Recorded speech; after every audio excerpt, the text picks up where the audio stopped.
All Boom. right. Well, I think that this is episode number 127. 127. The Sean, big 127. The big 127. We're so glad to be here. Thanks for joining us. Sean said he watched the first episode 127. Hope this one is better. So did that actually post? I was trying to figure out my fucking tablet and then it like streamed something and then I was like, well, if that actually streamed, that was dumb. And so I went to try to delete it and it wasn't there. So if that video does actually exist, what the fuck? Apparently my video played on my phone. Anyway, so all kinds of technical difficulties, a bunch of shit stupid. Mostly me being stupid. Um, so cool to see a couple people hanging out in the live chat right away, even if it's to you know, slam me for being an idiot. You guys be easy on Eric because I slam him for being an idiot all the time. Come on. He doesn't hear it from multiple sources. Yeah, that's my whole life. No, man, oh man, I'm getting in here. I don't even know what to say right now because I got to get in here and you got to let me delete this. Come on, YouTube. What's the deal here? All right, Delete what? that other fucking stupid ass video that's like, oh my God. All right, I'm figuring it out. It's gonna happen anyway. So we only have two books this week, but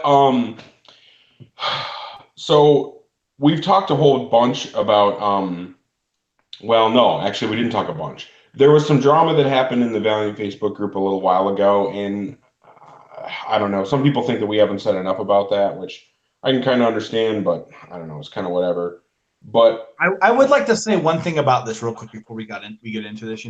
If people don't think that we talk enough about this, I feel like we do, even though like what happens on VCF doesn't really like pertain to the podcast, but we do understand that it is like the number one fan resource. Right now, there's so many people that are on VCF.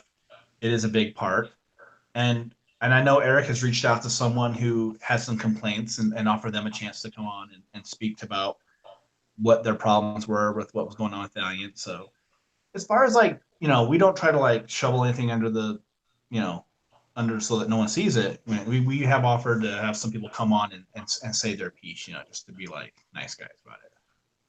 well, yeah, I mean, the whole reason why I was having that conversation, and if anybody does, we've said this many times in the past, and maybe people don't take us seriously, and maybe people just don't straight up just don't want to do it, and that's fine too. But we are willing to like let people come on the show and discuss what their feelings on the books, on the company in general, whatever's going on.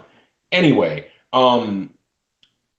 so just that door's open. But regardless, what happened today is, Valiant sends out their newsletter, Valiant Voice, um, which, if anybody doesn't realize that, it's been called that for quite some time, I'm pretty sure. So that's not really an Easter egg or anything. But anyway, so because they sent out that newsletter, and in the newsletter, they printed a comment, kind of complaint from a Valiant fan.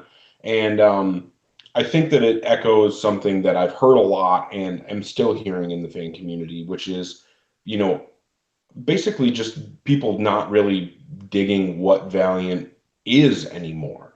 There's a lot of the people who spend a lot of time being extremely excited about the company in general don't feel that excitement anymore.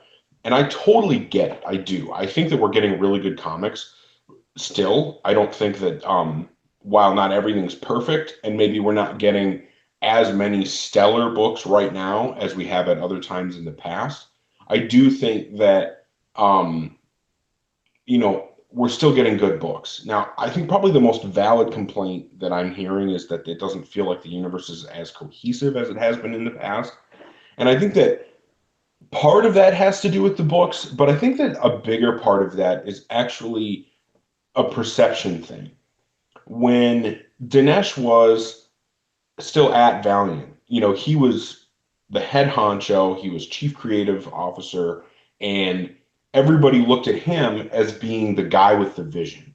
You think about the Marvel Cinematic Universe, and we all know that Kevin Feige, or however you say his name, is the guy that kind of has the vision behind everything, and is pushing everything in a certain direction, even if he's not personally writing every story.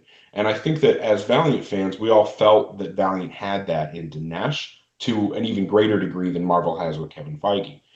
And with Dinesh, we felt that there was that guiding vision, that single voice that we could hear throughout all of the comics. And it doesn't really feel that same way anymore. We also aren't seeing things where a character will have something happen to them in one story and is showing up in the next a different title with a different character, you know, looking exactly like they should based on what happened to them last month in their book, whatever. There isn't as much cohesiveness. So I get that, but I don't necessarily think that I. Okay, so that would be on the side of I understand where the complaints are coming from, but I do think that the other thing that we have to keep in mind as fans is that nothing in life ever stays exactly the same. Everything changes over time. And yes, we don't have the exact same Valiant that we had in 2012, 2013, etc. But we still have a company that's giving us awesome characters. They're giving us really good books. They're bringing in new creators all the time. And we're even seeing one of the things that attracted me to Valiant in the first place is that it wasn't just another company pumping out 6 Batman books and 7 Superman books, or you know what I mean? Like there aren't 5 Avengers books. We don't have 6 Unity titles every month and 4 Bloodshot books and oversaturation like that. We're getting, and not only are we only getting, the core stories of those tentpole characters, Valiant has also always been about bringing in new characters. Valiant itself is a company of new characters that most people haven't heard of. And right now, we're getting a lot more of the new stuff. We're going to talk about Killers. That has a bunch of characters that, it's not about Ninjak. It's not about Bloodshot or Exo Manowar or Faith. It's new characters getting their chance to shine, and we're seeing that with some other side characters with Punk Mambo. So yeah, I do think that there are weaknesses right now. I think that the biggest one is just not having that unified vision that feels like is pushing all the books in one direction. But there are so many strengths and so many things that are good and that we have to look forward to that I find it really hard to just accept the negativity as the complete picture of what Valiant is right now. Like one thing that's interesting about all this is that, a lot of people are going back to being like, I've been a fan since like 2012, okay, or whenever like, BEI first started publishing books. And that's great if you've still been around, because I can tell you that probably a lot of fans in comics in general aren't sticking with books for 7 years. So the fact is, like, there's a great testament to the fan right there, that they are so loyal to just the publisher. But we say this kind of stuff all the time, in that, like, not every book needs to be marketed towards us. Not every Forgotten Queen. I'm sure they're like, hey, we understand that fans aren't going to necessarily dig this book, but I thought it was actually a lot better than it came out to be. You know, um, so I always think, like, just hang in there. I feel like the thing that's kind of like, this isn't the fault of the question being asked. Okay, Bruce, who asked the question, is a dude who for many years has been busting his ass to promote Valiant. He's not with the company, but he's a guy who's been on Valiant Comic Fans. He's been on ValiantFans.com telling people, hey, please help review trade paperbacks. Hey, please help review these hardcovers. Do things you can do to help promote this company. So, like, he's a guy, he's just a fan wondering, like, hey, I've been here. The excitement's kind of starting to like leave.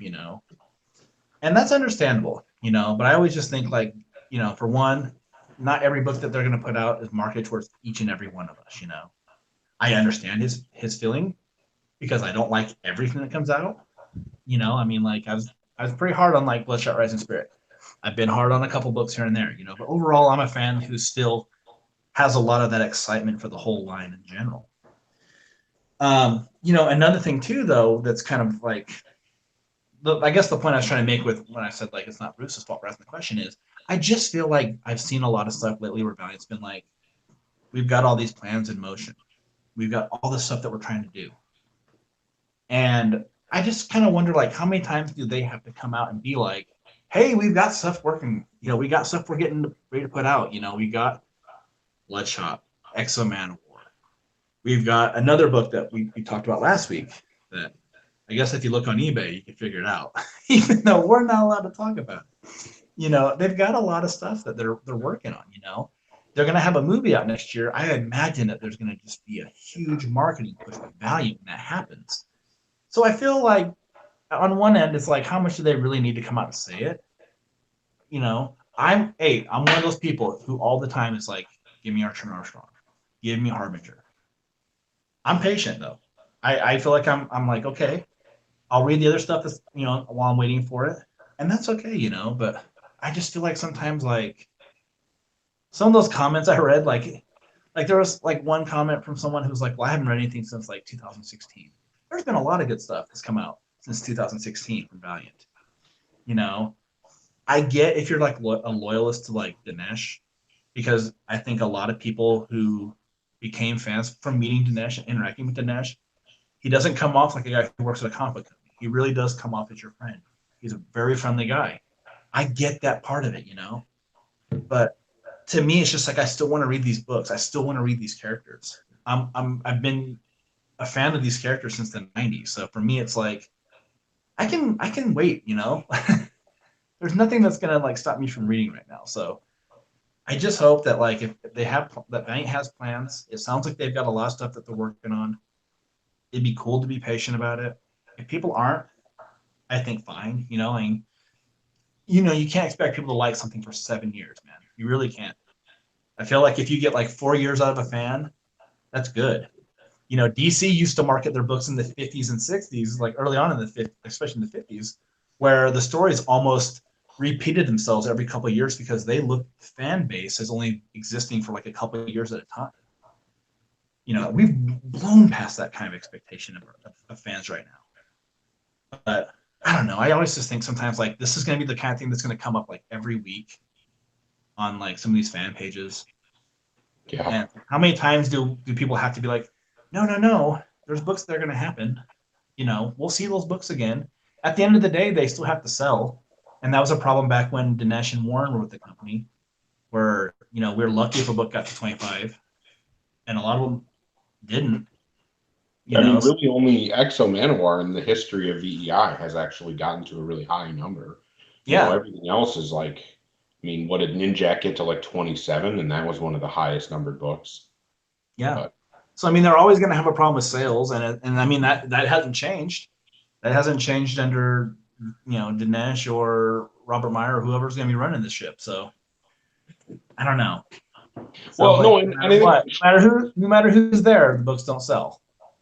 yeah. Well, yeah. I mean, and some of the books that we all think are the best. I mean, I think a lot of us would agree that Life and Death of Toya Harada is an absolutely phenomenal book, but it's Doesn't not sell. selling like a Batman book does. It's not selling like a Spider-Man book does. But I do want to say, like, I think Sean is saying in the live chat a lot of what I'm feeling. Probably one of my biggest quote unquote complaints. One of the things that I think could the universe as a whole could benefit from. And maybe not even so much the universe could benefit from, but would make us feel better as fans. Because it is like Sean said, when we lost Dinesh, we lost that, chief creative officer, that person who feels like they have a long-term plan and are pushing everything in that direction. Right now, it just feels like, yeah, we're getting good books, but you don't feel that same drive behind all of them. I mean, if you watch the Marvel movies, you can feel it all moving in a certain direction. All the movies are disconnected and they're their own stories, but you feel them moving in a certain direction. And I think that early VEI was a lot like that as well, especially right at the beginning. But even if you go further, a few years in with like Book of Death, there's so many things that led up to the big events that were little, but they made a big difference to those of us fans who read everything. And I think a lot of us fans do and want to be able to read everything and feel that connection. And we haven't had that since Dinesh left. Yeah, but I also think though on that same term, the overall story was very, very minor. Like if you look at like all the books where they're going, going back to 2012, like whatever they're going towards is very, very minor because the ideal had always been you didn't have to read every book. I mean, even Dinesh would tell you, you didn't have to read every book we put out. And we made every book so that they're new reader friendly. If you just only want to read Bloodshot, you don't need to buy anything else because you're going to get all that you need to get out of just reading Bloodshot. Same thing if you just read Harbinger.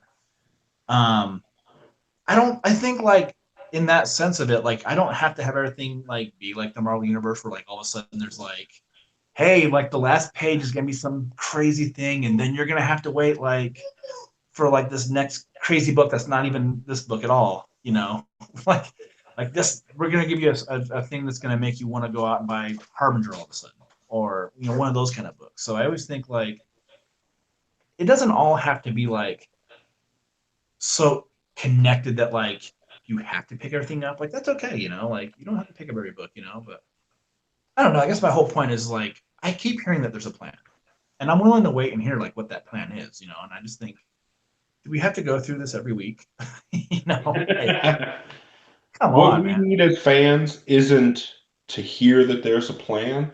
What we need is a face. I mean, that's what no no other company, not Image, not DC, not Marvel, nobody has that real face of the line. You know what I mean?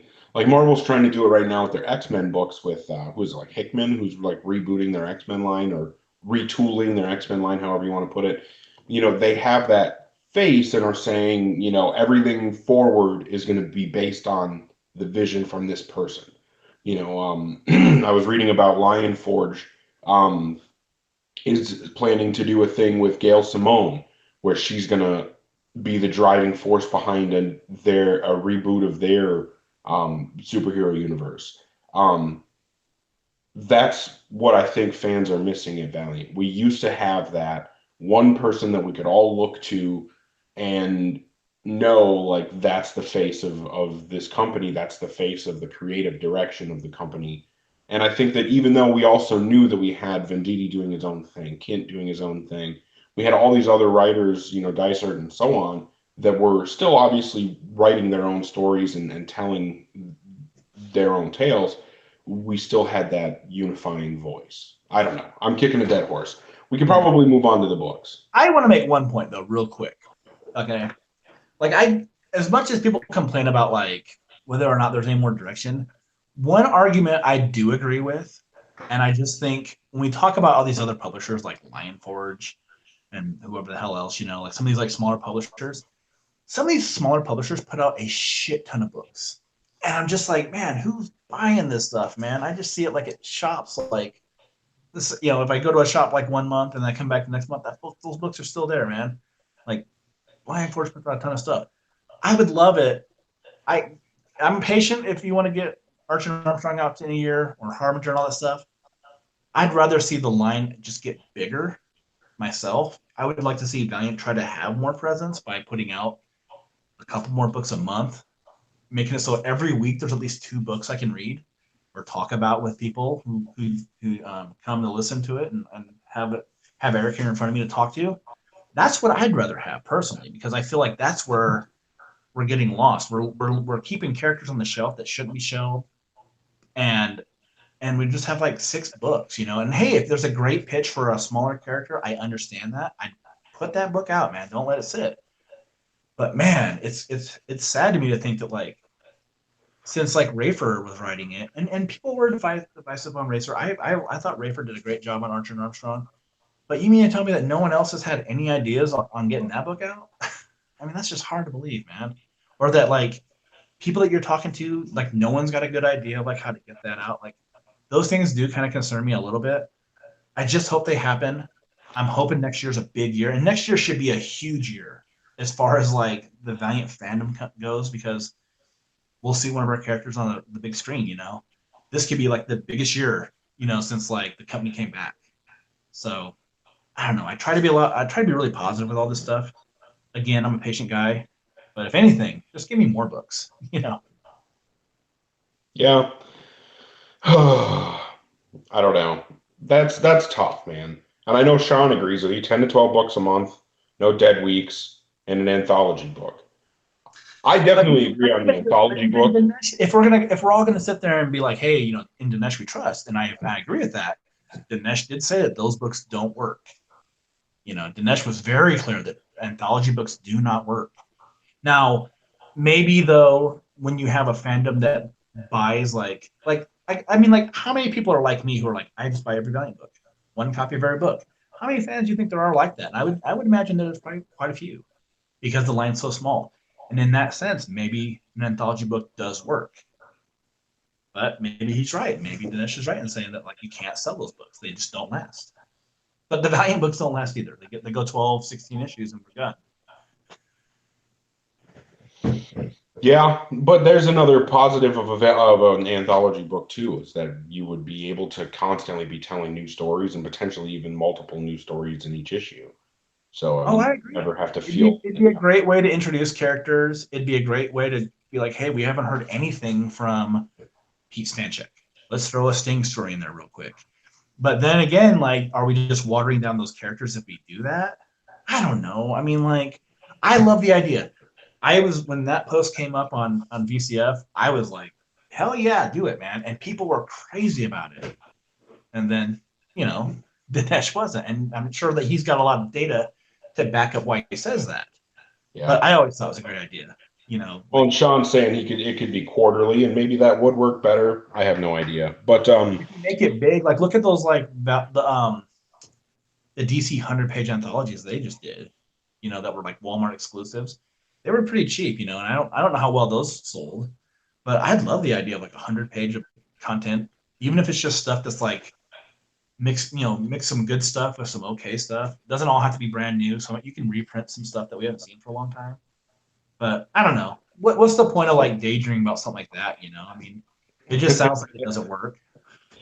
yeah, yeah. But I would like to say though, for people who listen to us, Eric and I, we have this weird ability, like we talk about things and then they just happen. So you're welcome, Livewire fans. So maybe AKA if Eric that and I that take happened up the one charge on time. this, maybe if Eric and I take up the charge on this and a Armoring series, maybe some like something with Tama, those are all things that we're all about. Like maybe they'll happen, and you're welcome when they do. So Yeah, from here we absolutely. can move on to the reviews.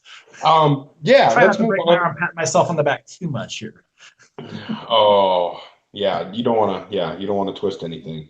Um. So we have two books to talk about: Punk Mambo #4, and then we're also going to talk about Killers #1. Um. We will be going into spoilers. Most people who watch or listen to us probably are aware that we talk spoilers, but we will be spoiling the books in full. The books just came out today, so definitely understand if you want to pause, take a step back, and read the books, and then come back and listen. But hopefully you've read them. Um, I would like to probably start with Punk Mambo #4. And we something that was suggested to us a while ago was that we talk about the covers, and I've forgotten about that. So we should probably and there is always a post in the main Valiant Comics group of all the covers. So it's perfect. It's right there. It's got all the info. We can talk about them. So Punk I Mambo want to number say it's four. Kevin Boleski who puts that Yeah, up every week. Kevin Boleski always puts that up. So I'm seeing from his post there are four Punk Mambo #4 covers, including the pre-order variant by Adam Gorham. And I love something I'm a really big fan of is any time that you get an awesome cover from the interior artist. I know that like most of the time in comics, especially mainstream comics, you're going to get a different artist on the cover than what you got in the interior. But I think it's really cool that we get that Adam Gorham cover on this one, and it's a fun one. I mean, Yeah, he's done a couple covers that are like this, where they look like posters of sorts. I've really liked them. They've been my favorite covers of the series. yeah, they're really good, and I think all of these covers are really awesome. There's the David Mack one that looks, if you know what David Mack's work looks like, this is what it looks like, and it's pretty gorgeous. Um, Chris Delara, I believe is the name, did the C cover that kind of is a riff on one of the pages in the book where Punk Mambo is looking in a mirror and kind of sees an older version of herself. I think this is a really cool style on this cover. And then the A cover is a really realistic almost painting looking. It looks like a painting actually of Punk Mambo Voodoo Doll being stuck with pins. I with the think probably Jacob. my favorite cover is the Gorham one, the pre-order. I think that's a lot more fun, and it really fits Punk Mambo. Yeah. You know, one thing I wanted to say though about the cover where she's looking in the mirror, 'cause I've had this complaint where there's a lot of covers that are like pin-up covers of sorts, where it's like it's got nothing to do with like something goes on inside. And when I saw that cover, I was like, oh, that's a cool cover, I guess, you know. But then reading the issue, there's a moment where, you know, Punk Mambo kind of has some time to reflect upon like what's happened like, in the previous issue. She got beat down by Mr. Aguilard, you know, the dude that can like cancel magic, you know, and him and his guy just beat the shit out of her. And you know, when she's sitting there in this issue looking in the mirror, she kind of sees that moment of like, I'm an old person, you know, like she can see that old version of herself, the person that's still aging, even though she doesn't age. So when I saw that in the issue, I was like, oh, that's nice because I do think a lot of times with Valiant, and I don't, it's not much of a complaint, but I do think sometimes like the covers sometimes just don't have anything to do with the book. Case in point, like I always remember that Renegades cover where they're eating like tacos, like they're on a taco cart or something like that. And it's just like, what the hell is going on? Where's that at the issue? There's nobody at the goddamn taco cart. Come on, get with the program, you know. So, um, you know, a small rant, but I thought the covers were great, and I want to say that was Anthony Port who was the Yeah, one who was like, you guys should talk about the covers. So, yeah, you know, and we used to try to credit him when we did it. Sometimes yeah, it's just hard to keep up on stuff. You know, like we're not the best at this. I mean, if you guys are yeah. listening, No, you understand how low rent this whole thing is.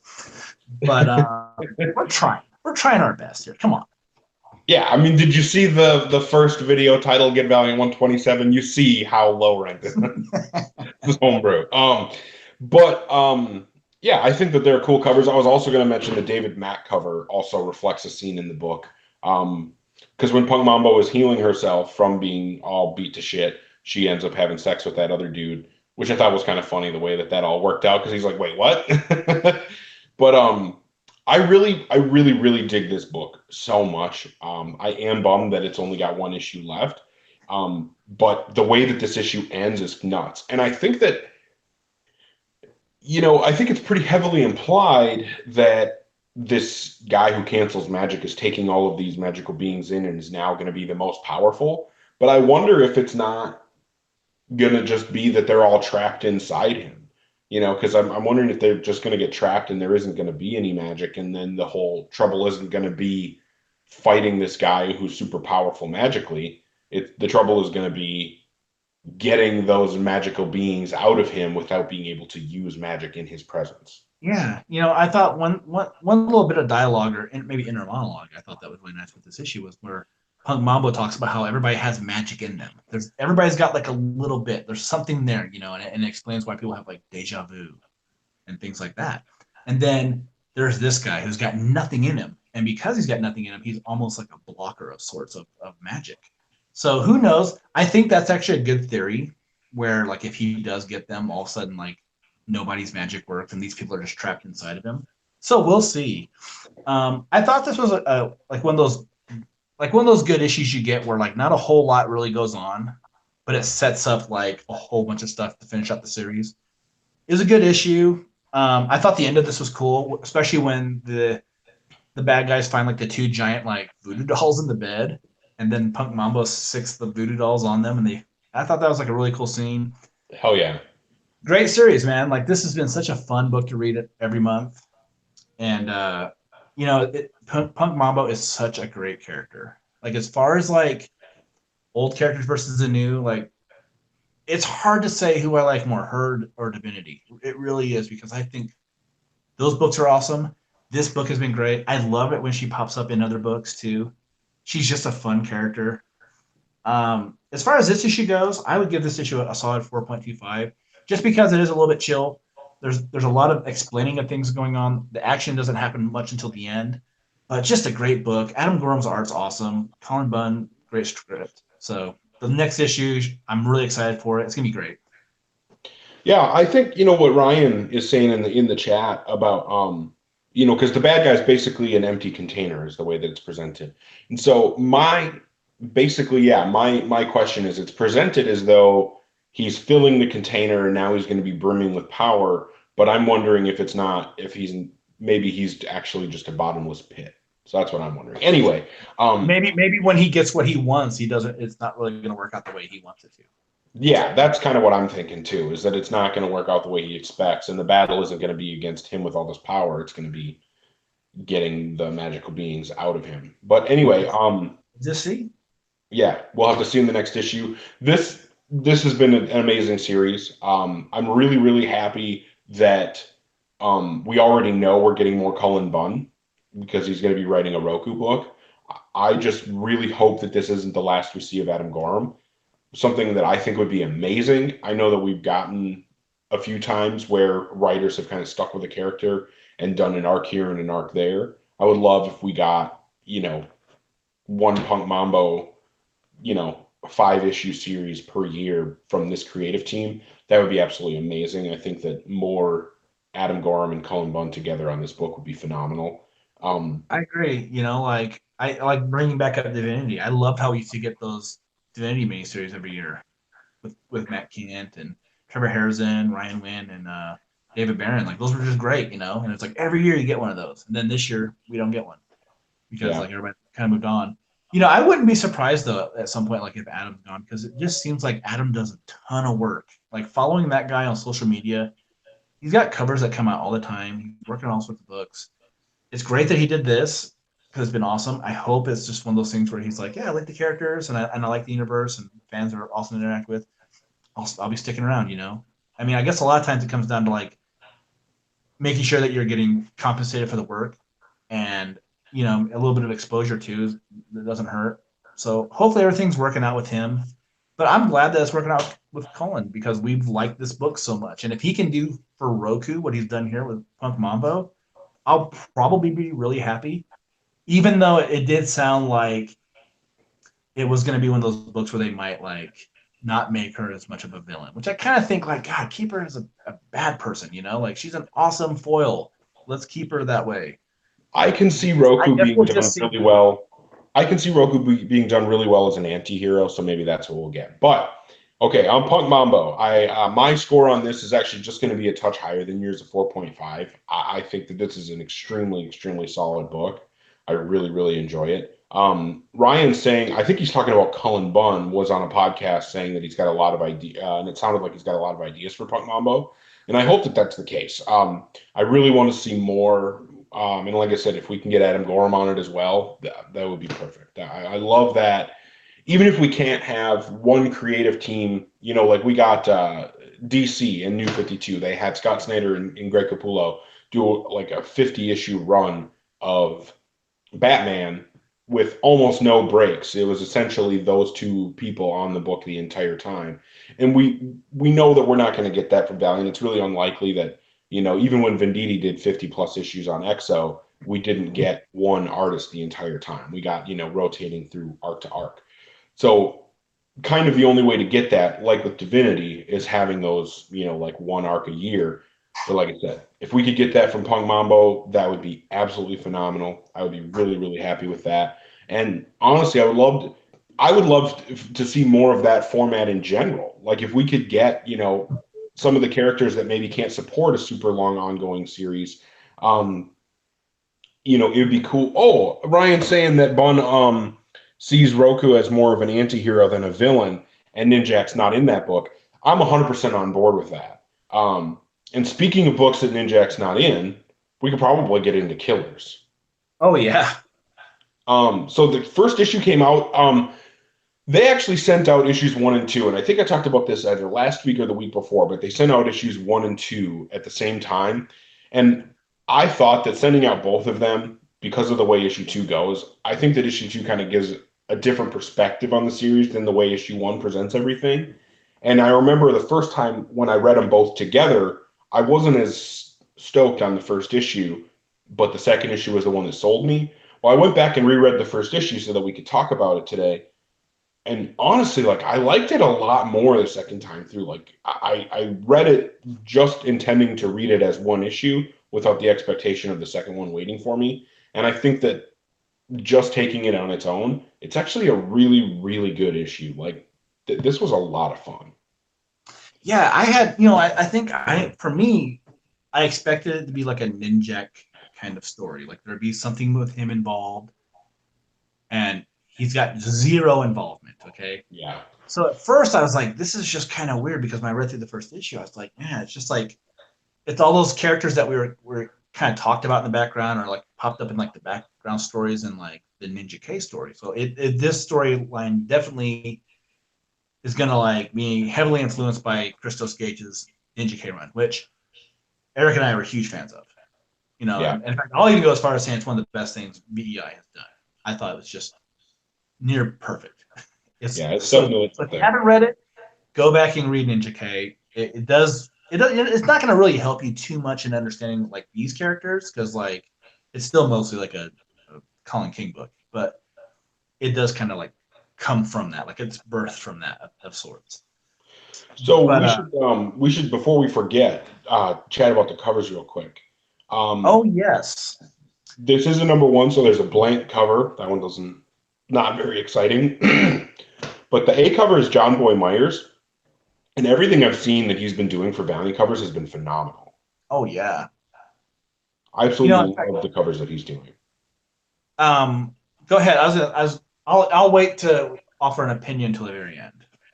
Well, so we got that A cover from John Boy Myers, absolutely phenomenal. The B cover is Diego Bernard. We do not get nearly enough Diego Bernard in the Valiant universe anymore. Agreed. He used to do a fair amount of EXO during Venditti's run, and I fucking loved him on EXO. I would love to see him do Ninjak.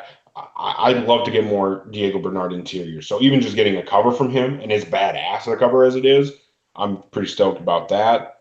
Got another Ken Lashley cover. I really, really like Ken Lashley's style, and he's doing God, I can't even remember the dude's name. Ninja, what is he? Ninja J? G. Is it Ninja J. Ninja J? Yeah, he's Ninja J. Yeah. Ninja J is the one that Ken Lashley did. I think that's a really cool cover. And then the pre-order edition cover is a Wills Portacio cover with Ninja G, which I think is a cool cover. And like it's a good It's probably cover. my least favorite of the covers, Well, that's what I was honestly. going to say. Like, it's a good cover, but it doesn't stack up to the rest of these. I mean, if you look at any of the other three, yeah, that Portasio cover is great, but it I just, think I kind of think it's really weak compared to his style because I've seen like other stuff he does.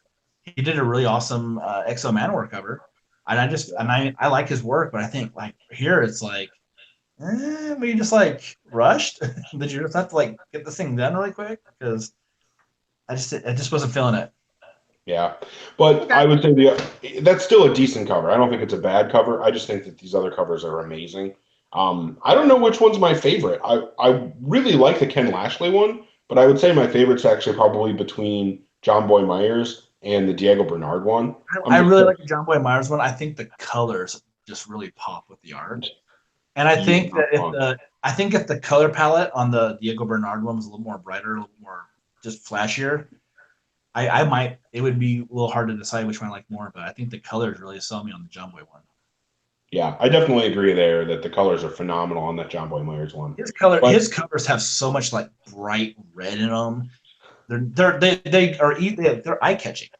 They're I very think eye. that that's, I think part of it is that I think you would have a hard time coloring his work and not making it like that because there's just something about his style that makes everything pop off the page, and I think the colors kind of have to follow that. But Yeah, he's another guy that I'd love to see do some interiors for Valiant. But anyway, yeah, I mean they're all good covers. And the book, like I said, I think the first time I read it, I just kind of rushed through it and got to the second issue. But rereading it again, it's a really phenomenal book. I think that this is a great action book. I also was the first time through kind of expecting Ninjak to show up, as we had talked about a little bit before.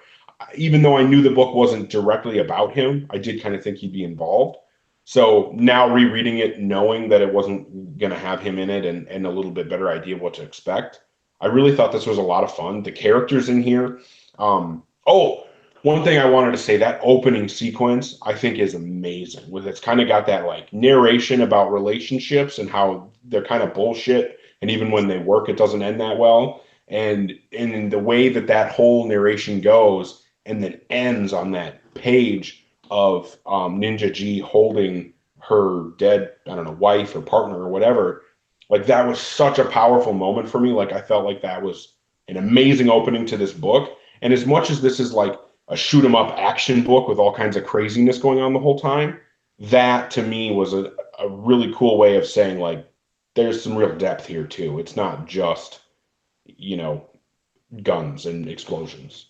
Yeah, so like obviously like if for anyone who's been paying attention to like some of the advertisements for this, so it's all these characters and they're kind of getting drawn into like a little bit of a web of action and adventure. So in Colorado is this first beginning of the story with Ninja G. Ninja J is in Italy, and both of them are attacked, kind of like out of nowhere, and then eventually they show up. One thing I thought was interesting about Ninja G is or no Ninja J. God, this is gonna be so hard. I wish they would have been like Ninja A and like Ninja R or something like that. Something just so randomly not sounding anything the same. But like Ninja G or no Ninja, the dude can like block bullets using like his training from the Jonin. So like Fuck he's yeah. kind of like bulletproof, or like his skin's unbreakable. And at first I was like, oh, he's just like a Luke Cage, but he's a lot more different than that. I thought, like that's just like so like weird to even like think they're like that similar, but like the characters are really interesting. I thought the dialogue was great in this too. And again, that opening sequence is great. There's not a lot to tell you about the overall story yet, I don't think. And I still haven't read the second issue. So I'm a little behind on that, but I really like it. This book saw B. Clay Moore return to Valiant. He did Savage, and people have been crazy about getting more Savage. Who knows if that ever happens? It sounds like it could, but I thought like this was a great like crime story of sorts. I guess was the way I looked at it, like a nice actiony crime story. Um, I don't know what to expect with this story at all, really, because I think like this is just like the like very vague opening pieces to it. Um, but it's cool. It's a cool action story, and I think sometimes like after some of the books I've read, I want a bunch of action. I want to see like some people just getting the shit shot out of them and chopped up. So this book was right up my alley. Yeah, I would say that from my memory, like I said, the second issue was better than the first one.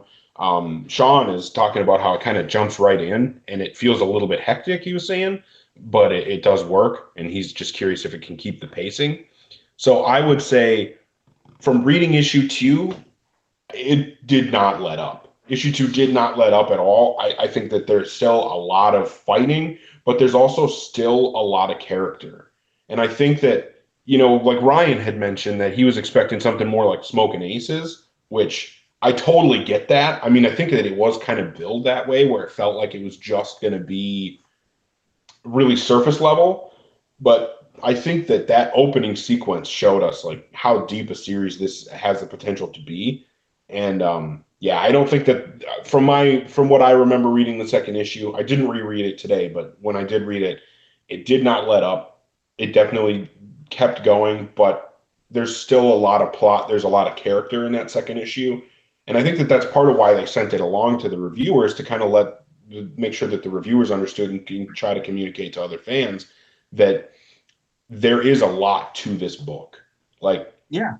a Well, lot was and one presented in this first issue, and it gets even deeper in the second issue. well, and one thing I would like to add to this, and I think I said this last week when we kind of were hinting at talking about this book, is that this is a good book for building up Ninjak's universe because it does kind of play with a lot of those characters that were introduced earlier or hinted at. And to me, that's great because then there's more strength with that. There's more that you can do with Ninjak when you start to introduce all these side characters and all these other events to it. Everything can be referenced, everything can be used. So to me, like as much as I like Ninjak, like this is a good thing. This is a good thing to add to it. This is another like a bonus of sorts. So for me, like I have really, really strong feelings on this book, even though like I feel like the story it could have just given just a little bit of a hint more about like what's going to eventually go on with this. And again, I have tried not to read the second issue. I'm trying to like keep stuff fresh with me. But I actually am like I'm going to come in like at a 4.75 on this. I thought this was a Ooh. lot of fun to read. I love the art on this. Oh, what's his name? Let me pull up the PDF. Uh, Dagnino, Dagnino. I loved how his art looked. Like it wasn't Not a lot of lines, a little bit more trying to go with like the realism. I thought it was good. There's a good amount of blood in this book. Like there's a lot of like collateral damage. Like I mean, I remember when like Ninja J, like he's like got his vape pen, and then like the dude he's talking to gets shot, and his vape pen explodes, and it's like the dude he's talking to trying to buy like food off of, like he gets like shattered. He's like toast. So like I thought like this was a gritty book, a lot of fun to read, and I hope people can read this book and not be like, oh, where's Colin King at? Because like it doesn't have to have Colin King in it. You know, like this looks like it's gonna be really entertaining without having Ninjak in it. And I'm totally a guy who was like, "Where's Ninjak?" And I still liked it a lot. It was a lot of fun. Yeah. So one thing that I've been thinking is we're getting, Punk Mamba we've seen a lot of in Ninjak books. We are getting Roku, a story that is something that has come out of Ninjak books. We're getting this Killers book that is something that has come out of Ninjak stuff. So I feel like there's a really good opportunity here to have all of these books kind of coalesce together into some amazing Ninjak event, and I think that would be awesome. Crispy Bacon, still my favorite name, is asking um, if there are any other possible crossovers from this besides Ninjak. And the nice thing about the Valiant universe is that it's small enough that I would say absolutely. I think that there's a good chance that you could get other characters coming. But like I said, I mean, we're talking about other characters that have their own books in Punk Mambo and Roku. I think there's a very good chance that either of those characters could cross paths with what's going on here. And there's no reason why any other characters couldn't end up showing up as well. Probably not Punk Mambo to me, but like when we talking about Roku, when they brought out the little hints, and we were trying to figure out like who is this character that's covered in red. I totally thought it meant that Roku was going to show up in this book. And I still feel like this is the kind of world that's going on where she could pop up in this. Who knows? I mean, I don't know exactly what's going to happen with the next 4 issues of this, but like it just feels like a ninja centric storyline. If she showed up, it could only be better, I guess. But still, it was a great week for books. I think both these titles that we got this week were just awesome, and very happy. Yeah, I feel like I don't know if I scored this because you gave this a 4.75. I gave it a high score. Yeah, I would actually put this right where I put Punk Mambo number 4, which was a 4.5. So I'm not quite, it's meeting you up at the 4.75, but I do think that this is an equally solid book with Punk Mambo number 4. I think this is a really, really strong start. But I also think that, like you had mentioned, it'd be nice if this book just had a tiny bit more story to it. Like you just had a little bit understanding by the end of what's really going on. But I really think that the way, yeah, like if the Jonan's daughter, because she looks like a little girl, right, shows up, and she's kind of like trying to pull some strings, and it'd be a little bit cooler if she could have just given away just like a little bit more. But like the story's awesome. You don't have to give it to me all right now, I guess. So because I don't want to spoil anything, and because we're like a month away from the second issue. But what I'll say is, in this issue, we saw, the Jonan's daughter telling Ninja G, you were the Jonan's favorite pupil. He needs you to go get these tears of the monk. It's this really important thing, and he's going to give you your wildest dream if you can get it because he loves you so much or whatever, and because this is so important to him. And I think that, the second issue plays on that and dives deeper down, what the motivations are, what's going on. And that's what I think that's the one thing this issue was missing, was a little bit more understanding of what the motivation is there. And because this issue or this series was billed to us as like 5 killers going after one prize, right? Yeah. Whereas right now, all we've got is Ninja G being sent on a mission with Ninja J inexplicably throwing her out a window at the end. Yeah. So I don't know. I feel like let's not get too much into the second issue just because I don't know anything about it yet. It's awesome. Okay. It's really good. I can't wait to read the full version of that. But yeah, Ryan said he'd give Punk Mambo 4-5, so he agrees with me on that one. Glad we're on the same page, Ryan. And Killer's a 4. Um, I don't know. I think Josh and I both thought the Killers was a little stronger than that, but hopefully by the second issue you'll agree with me and be on board with it because I really do think that that second issue sells this series. But Yeah. anyway, um, um, Sean's talking about Shadow Man, Punk Mambo, Dr. Mirage, Roku, maybe have some kind of dark event, and I think that that would be really cool, especially with Master Dark was involved.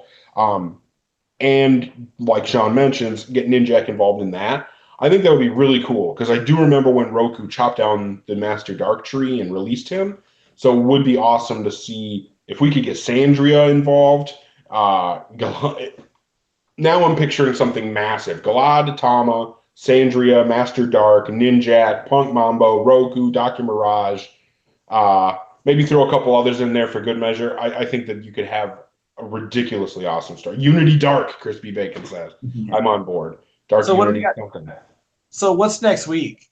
Next week is going to be Fallen World number 4. So All we're right. getting more of the Fallen World book. I think that's been really awesome with Bloodfather, with Rye, with the whole Earth in 4002. So a lot of good stuff. And I also cannot wait for the new books that are coming. So we have a lot of awesome stuff on the horizon right now. All right. I want to say thanks for everybody for hanging out. Crispy Bacon, Ryan Pond, Sean Hayes. I think that those are the people that have been hanging out with us for the most part. But yeah, definitely appreciate anybody who hangs out and interacts with us. Definitely like when people are able to contribute to the show. Hopefully everybody does enjoy the books, and we're definitely here to as a platform to talk about how we think. So let us know Yeah. and interact with us. Signing off, I'm Eric Baumgard. I'm Josh Rathbun. This has been episode number 127, and I hope you guys stay valiant and don't push people out windows. Yep. Hashtag watch 128.